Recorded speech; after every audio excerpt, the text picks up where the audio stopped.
안녕하세요. 많이 놀라셨죠?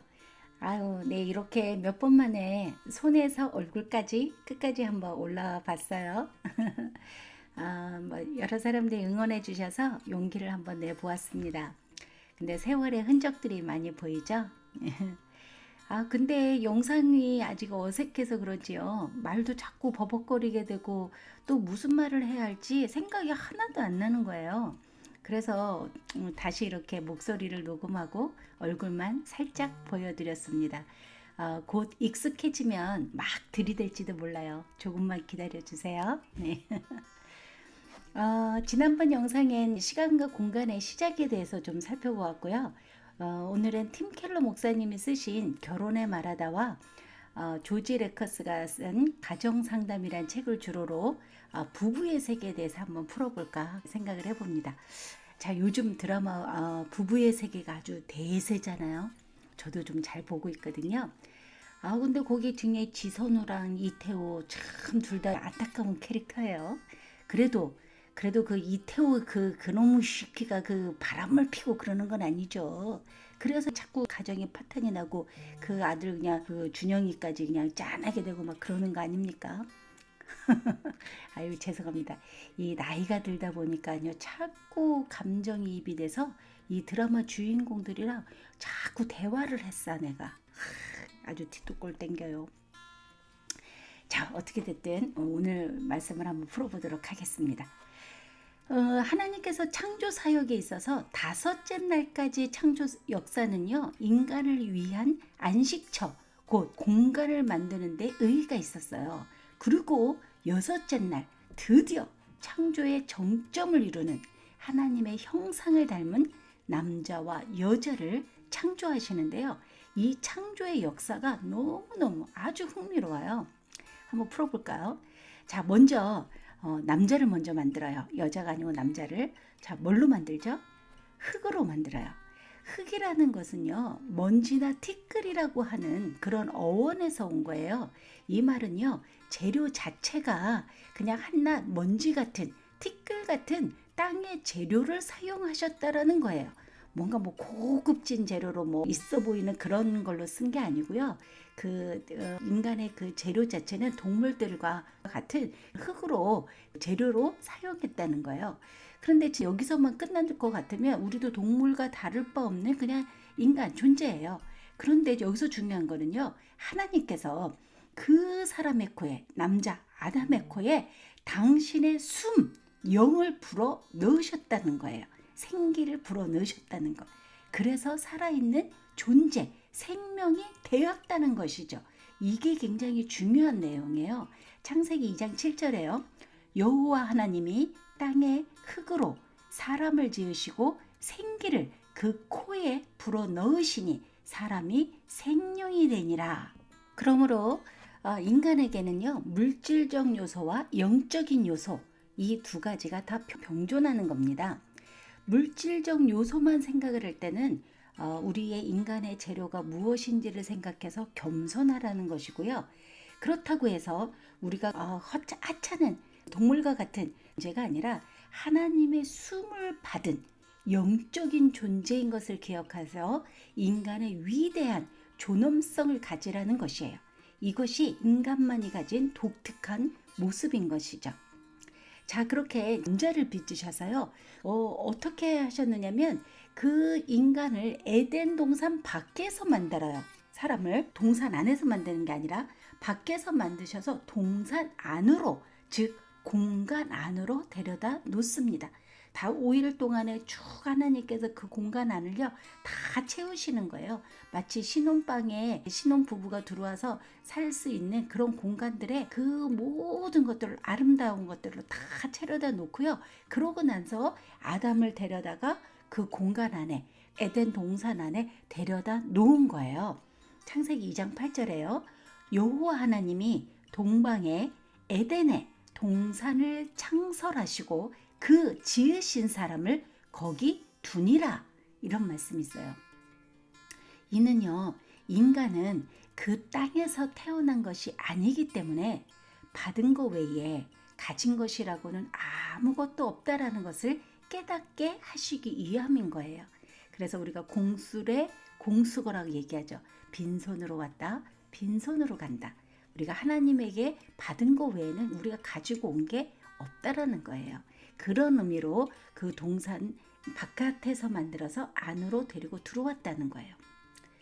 또 하나, 그런데 이 여자를 만들기 전에 에덴 동산에는요, 벌써 씨 맺는 채소와 열매 맺는 나무와 식물들과 각종 생물들과 짐승들이 다 어우러져 있었어요.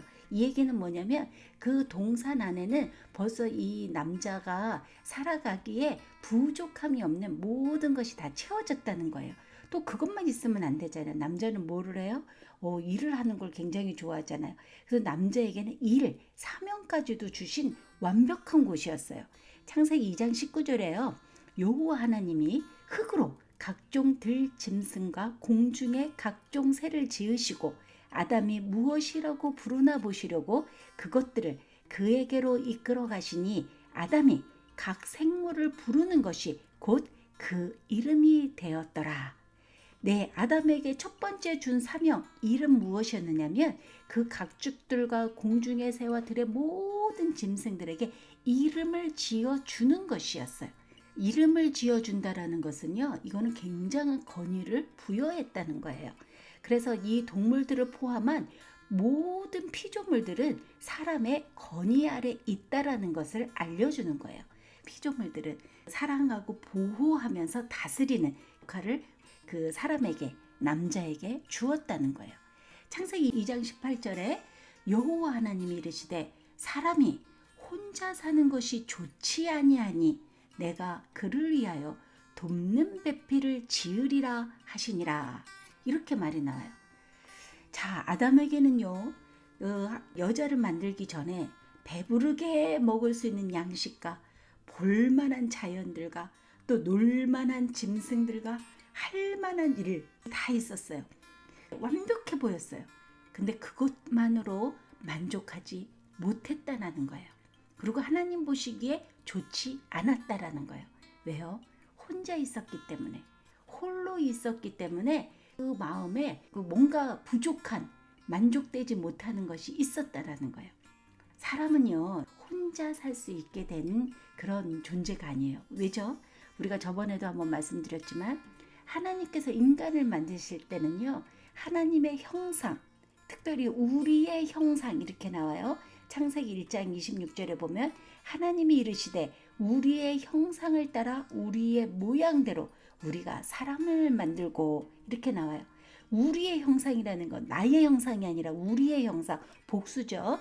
그래서 삼위일체, 성부, 성자, 성령, 삼위의 하나님께서 완벽한 관계 속에서 사람을 만드셨기 때문에 사람이 혼자 있는 것은 불완전하며 행복하지 않다라는 거예요. 사람은 관계를 하도록 만들어진 존재예요. 그래서 혼자 있는 것은 외로워요. 만족하지 못해요. 불완전해요. 행복하지 않다는 거예요. 그래서 사람은 누구하고라도 관계를 맺어가며 살아야 하는 사회적인 피조물이라는 거예요. 그래서요, 우리에게는 정말 이웃이 중요하고요. 공동체가 그래서 중요한 거예요. 지금 나와 함께 누가 나의 공간에서 내 시간을 공유하며 살고 있는가 한번 돌아보세요. 나와 가장 많은 공간을 함께 쓰고 공유하고 시간을 함께 나누는 자, 그 사람이 지금 나와 가장 친밀한 사람이에요. 그 사람이 누군가 한번 보세요. 내 주변을 돌아보아서요. 자, 하나님께서는 아담에게 돕는 배필을 만들어 주시려 했어요. 돕는 배필이라는 것은 꼭 맞는, 뭔가 그 퍼즐에서 맞춰지지 아니한 그것에 완벽하게 맞춰지는 퍼즐 하나, 그것이 꼭 맞는 이런 의미로서 돕는 배필이에요. 그 돕는 배필에 여자를 만드셨습니다. 창세기 2장 21절에요. 여호와 하나님이 아담을 깊이 잠들게 하시니 잠들매 그가 그 갈빗대 하나를 취하고 살로 대신 채우시고, 이런 말씀이 나와요. 그런데 여기서 잠깐, 자, 하나님께서 남자의 배필로 여자를 만들었다 이렇게 얘기를 하는데요. 여기서 우리가 한번 생각을 해볼 필요가 있어요. 그래, 남자가 혼자 있는 것이 외로워. 그럼 누군가 같이 관계를 해야 돼. 근데 그 관계를 해서 그 행복을 찾는 것이 꼭 여자여야 돼? 남자면 왜 안 돼? 우리가 그렇게 생각할 수 있잖아요. 왜 남자한테 남자를 안 만들어줬을까? 한번 우리가 생각을 해볼까요? 만약에요, 남자한테 남자를 만들어줘서 남자들끼리도 서로 도우면서 잘 맞을 수도 있잖아요. 동성이니까 마음에 더 이렇게 공감 가는 것도 많고 할 수 있을 거 아니에요. 만약에 여자를 안 만들고 남자로 만들었어. 그래서 이 세상에 그냥 남자들로 우글우글해. 여자가 없이. 그런 세상을 한번 상상을 한번 해보세요. 온 천지가 다 남자야. 수그루 팍팍해. 심장이 나대네요. 이러는 거 아니요. 이거 아니요. 나대면 안 돼. 가만 있어. 아우 제가 원래 좀 이런 사람 아닌데 죄송합니다. 저 원래 이런 여자 아니에요. 자, 하나님께서 남자의 돕는 배필로 또 다른 남자를 만난 게 아니고요. 여자를 만드셨어요.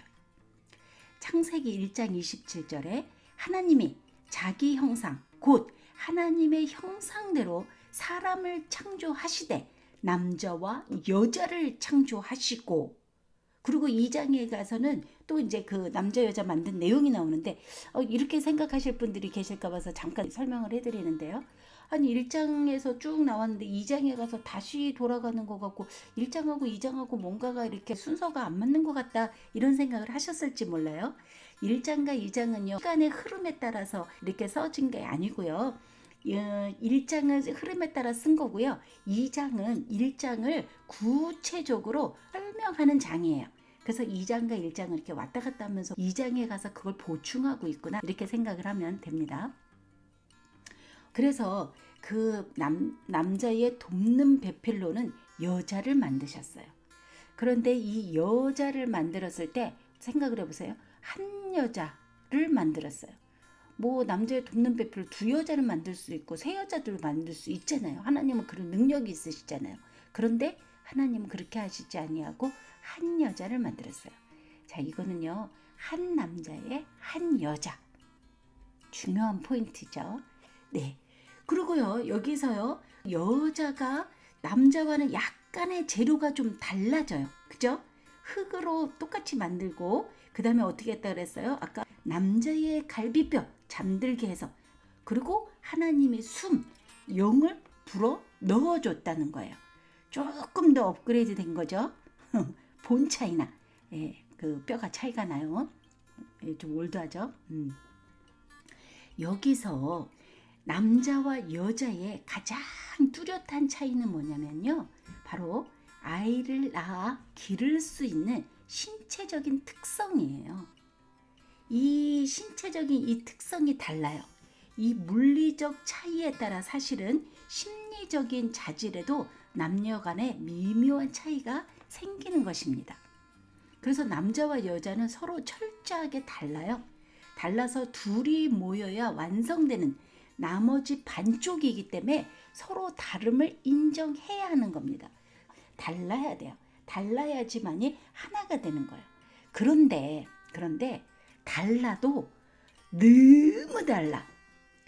완전 겁나 달라. 그죠? 로또야 로또. 안 맞아. 아우 정말 안 맞아. 하나도 안 맞아. 그죠?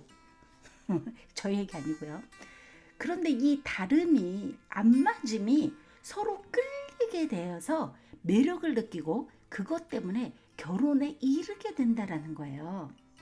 다른 이를 끌어안고 하나가 되는 가정이 바로 결혼이거든요.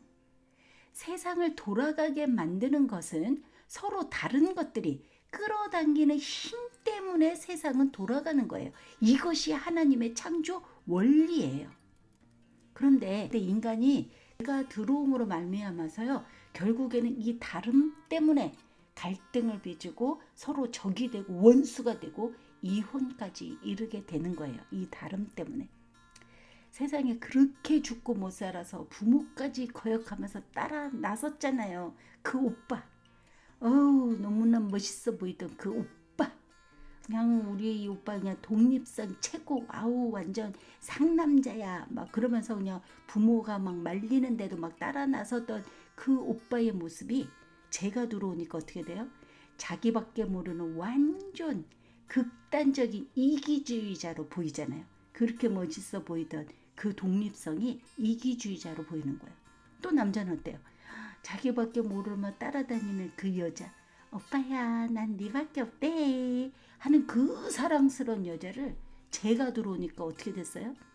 뭐야, 내 목에 빨대 꽂아 그냥 피를 쪽쪽 빨아먹고 있어. 완전 질려. 막 이러면서 어떻게 해요? 막 여자를 싫어하잖아요. 이게 왜 그러는 거냐?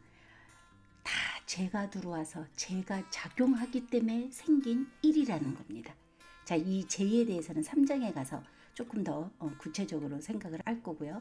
이렇게 제가 들어오니까 이 창조의 원래에 만들어놨어 그 남자다움 여자다움이 다 깨어져 버렸거든요. 그래서 결국 예수님께서 오신 거예요. 예수님께서 당신과 너무나 다른 존재인 이 타락한 인류, 이 인간을 사랑함으로 인해서 십자가에 달려 돌아가시기까지 우리를 끌어안으셔서 새로운 연합을 이루시고자 이 땅에 오신 것이에요. 그 사랑에는 죽음이라고 하는 엄청난 희생이 따른 것이죠. 이 부분을 우리가 결혼관하고 잘 생각을 한번 해봐야 돼요. 자, 어쨌든 창조 때의 모습은 오직 여자의 창조만이 남자를 전적으로 만족시켜 주었습니다. 우리를 지으신 분만이 우리의 필요가 무엇인지를 알아서 우리를 행복하게 해 주실 수 있는 거예요. 그리고 어떻게 됩니까? 이 여자와 남자는 하나님께서 이제 결혼식을 시켜요. 그 에덴 동산이라고 하는 신혼방에 데리고 와서 거기에서 이제 결혼식을 시킨 다음에 1장 28절에 그니다. 하나님이 그들에게 복을 주시며 하나님이 그들에게 이르시되 생육하고 번성하여 땅에 충만하라. 땅을 정복하라. 바다의 물고기와 하늘의 새와 땅에 움직이는 모든 생물을 다스리라. 부부의 연합은요, 지적, 사회적, 육체적, 정신적, 영적 모두의 결합이에요. 이것에서 어느 한쪽이 빠지면 친밀감, 연합에 금이 가는 것입니다. 자, 그런데 여기서 이 여자의 창조, 특히 돕는 배필이라는 이 의미를 살펴보면서요, 성경에서 얘기하는 부부라는 어떻게 살아야 하는 것인가, 어떠한 존재인가, 그것을 한번 생각해 보려고 하는데요. 이 돕는 배필이라는 말에는 크게 세 가지의 의미가 있어요. 이거를 한번 살펴보려고 합니다. 첫 번째, 돕는 배필이라는 말에는요, 반대하며 돕는다라는 뜻이 있어요. 일의 결과에 대한 공동 책임이 있어요. 부부관계는 하나예요. 그래서 우리가 일심동체라고 얘기를 하죠. 하나이기 때문에 한 객체의 파괴는 곧 전체의 파괴와 같죠. 그 인류 최초의 타락 사건은 하와의 단독 범행이 아니라요, 아담과 하와가 함께 저지른 공동 범행이에요. 그러므로 이 최초의 책임은 인간 모두에게 있는 것이지 여자에게만 있는 게 아니라는 거예요. 그러기에 아내는 남편에 대해 예스와 노를 자유롭게 말할 수 있어야 돼요. 서로에게 그 두려움이나 제의식 같은 게 없는 관계여야 된다는 거예요. 한쪽이 막 힘으로 막 욱박질러서 막 상대방을 억압해서 주눅들게 해서 내 말대로 나 따라와, 내가 하자는 대로 해, 이게 아니고요, 자유롭게 자기의 의견을 낼 줄 알고, 그리고 자기의 그 뜻을, 남편이 와이프가 하는 이 내용이 아닌 것 같다, 이게 도덕과 윤리적으로 좀 안 맞는 것 같다, 그러면 자기의 의견을 낼 줄 아는, 반대할 줄 아는 그러한 자가 돕는 자라는 거예요. 왜냐하면 또 특별히 여기서는 하나님의 형상으로 지음받았다 그러잖아요. 이 형상이라는 말은요, 왕같이 존귀한 존재라는 것이 그 형상이라는 얘기예요. 그렇기 때문에 모든 사람은 소중하고 존귀한 존재예요. 누구든 함부로 대해서는 안 되는 거라는 거죠. 자, 두 번째 돕는 배필이라고 할 때는요, 동등하게 돕는다라는 거예요. 부부 사이란 서로 대등한 관계에서 돕는 자라는 거예요. 부부는 동등한 인격체입니다. 자, 아까 우리가 말씀에서 남편의 갈빗대로 만들었다 그랬잖아요. 이 갈빗대로 만들었다라고 할 때 왜 하고 많은 뼈 중에 왜 갈비뼈를 만들었을까? 거기에 대해서 이 메투엘리라는 주석가가 이렇게 주석을 했어요. 머리뼈에서 취하지 아니하므로 그를 주장하지 못하게 하셨고 그의 발의 뼈로 취하지 않으므로 그에게 짓밟히지 않게 하였고 그의 옆구리뼈에서 취하심으로 그와 동등하게 하시고 그의 팔 아래서 취하심으로 그의 보호를 받고 그의 가슴 근처에서 취하심으로 그의 사랑을 받게 하셨다. 그래서 갈비뼈로 취했다. 아내는요, 남편의 건의 아래 있는 거 맞아요. 남자에게 주도권이 있어요. 가정의 가장은 남편입니다. 왜냐면요, 아담이 동물들과 여자의 이름도 같이 지었어요. 창세기 2장 23절에 아담이 이르시되 이는 내 뼈 중에 뼈요 내 살 중에 살이라 이것을 남자에게서 취하였은지 여자라 부르리라 하니라. 여자라고 이름을 불러준 자가 누구냐면 남자거든요. 그러니까 그 여자보다 권위가 있어요. 그런데 이 권위는요, 역할의 권위인 거지 인격에서 어떤 차이 난다라는 얘기가 아니라는 거예요. 그렇기 때문에 남자는 그 권위를 남용하지 말고 사랑으로 여자를 섬겨야 하고요. 여자는 그 권위에 저항하지 말고 복종해야 하는 것이에요. 또한 남편은 모든 면에서 아내의 관심사를 우선으로 생각을 해야 합니다. 부모를 공경하는 것보다 사실은 아내를 돌봐야 하는 의무가 먼저 나와 있어요. 창세기 2장 24절에요. 이러므로 남자가 부모를 떠나 그의 아내와 합하여 둘이 한 몸을 이룰지로다. 여기서 부모를 떠난다는 것의 의미는 공경하지 말라는 것이 아니라 그의 정신, 교육에서 독립하라는 것이에요. 혼인을 하는 순간부터 과거의 상처, 부모를 떠나 새로운 의사결정 단위를 형성하고 새로운 행동 양식과 실행 방법을 개발해내는데 온 힘을 기울여야 한다는 거예요. 여기서 남자들 욱하지 말고요. 자, 생각을 해보세요. 하나님께서 그 좋은 에덴 동산에서 만약에 관계가 부부 관계가 아니라 부모와 자식 관계가 더 중요하다고 생각이 됐으면 아담과 하와를 만들 때요, 부부를 만드는 게 아니라요, 부모와 자식을 만들었을 거예요. 그런데 하나님께서는 에덴 동산을 만드시고 사람을 만드실 때요, 부모와 자식을 만든 게 아니라요, 어떻게 했어요? 남편과 아내를 두었어요. 이거는요, 결혼해서 부부가 되면 둘 사이가 다른 어떤 관계, 부모나 자식보다도 더 앞서야 한다는 것이에요. 가장 높은 우선순위를 두어야 한다는 것이에요. 여기서 사실은 많은 갈등이 일어나는 거죠. 남자도 그 부모보다 와이프의 그 관계를 더 우선을 둬야 되는 거고요. 여자들도 자식을 낳고 나면 자식이 더 그냥 이 애지중지해가지고 남편보다 우선순위를 더 두잖아요. 이 모든 것은 갈등의 원인이 되는 거예요. 그게 아니고 남편과 아내 둘의 관계가 최우선이어야 된다는 거예요. 이 부분에서 많은 갈등이 일어나지만 좀 많이 생각을 해볼 그런 이야기입니다. 마지막 세 번째는요, 하나님과의 영적 교제의 통로로 돕는 배필이라는 거예요. 사실은 그 아담이 홀로 독처했다, 혼자 있는 것이 하나님 보시기에 좋지 않았다라고 얘기했었던 것은 뭐냐면요, 하나님이 우리 인간을 만들 때는 사실 예배자로 만든 거거든요. 예배자라는 것은 이 모든 동산의 아주 각종 모든 것들을 다 만들어 놓고 사람을 만들어 놓아서 사람이 너무나 기뻐 즐거워하면서 뛰놀면서 행복하면서 자기를 만들어준 그 하나님 앞에 경배하고 감사하면서 막 그러라고, 그 모습을 보고 싶어서 우리 인간을 만들었는데, 아니 이 인간이, 남자가 자기를 예배하지 않고 경배하지 않고 혼자 있음으로 인해서 뭔가 그 만족하지 못하고 있었단 말이죠. 그래서 하나님이 돕는 배필 여자를 만들어 준 거였거든요. 그랬을 때 여자를 보자마자 내 뼈 중에 뼈요 내 살 중의 살이다. 그래서 막 그냥 기뻐 날뛰면서 하나님을 찬양하고 경배했거든요. 그게 예배였거든요. 사실은요, 그래서 아내의 자리, 아내의 역할은, 가장 큰 역할은 뭐냐면요, 남편을 예배자의 자리로 나아가게 하는 데에 예배자로 세우는 것, 이 여자의 그 돕는 배필의 완전히 핵심적인 내용입니다. 사실 아내와 남편은 서로가 하나님의 도움을 주는 그런 통로가 되어야 돼요.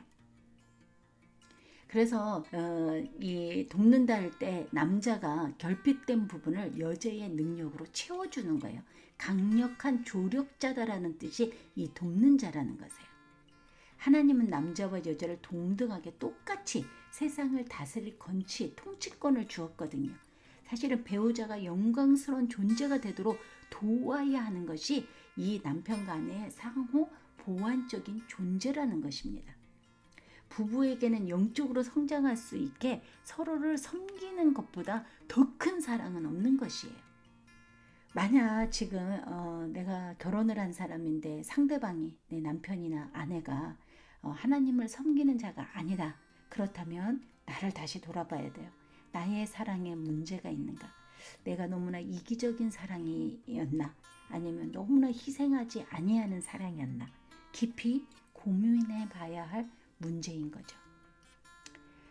이처럼 성경은 창세기에서 아담과 하와가 처음으로 시작하여서요, 요한계시록에 가면 그리스도와 교회가 나와요. 그리스도는 신랑이고 교회는 신부. 이것을 끝으로 해서 결혼이라는 개념을 완전 그 뿌리가 하나님께 있다라고 이야기가 됩니다. 그래서 결혼은요, 복음을 이해하는데 큰 도움이 돼요. 결혼 생활은 우리가 평생 동역자의 도움을 받아 우리 자신의 문제와 자기 중심성을 해결하고 성장할 수 있는 좋은 제도예요. 그래서 결혼은 사랑하는 법을 배우고 그 사랑을 성숙하게 만들며 우리를 성장시켜요. 진정한 사랑을 배우는 것은 우리가 이 땅에서 할 수 있는 정말 가장 중요한 일입니다. 그래서 결혼은 자기를 부정하고 상대방의 만족을 위해 희생하는 것이기에 사람을 조건 없이 사랑할 수 있는 법을 배울 수 있는 길을 열어준다는 거예요.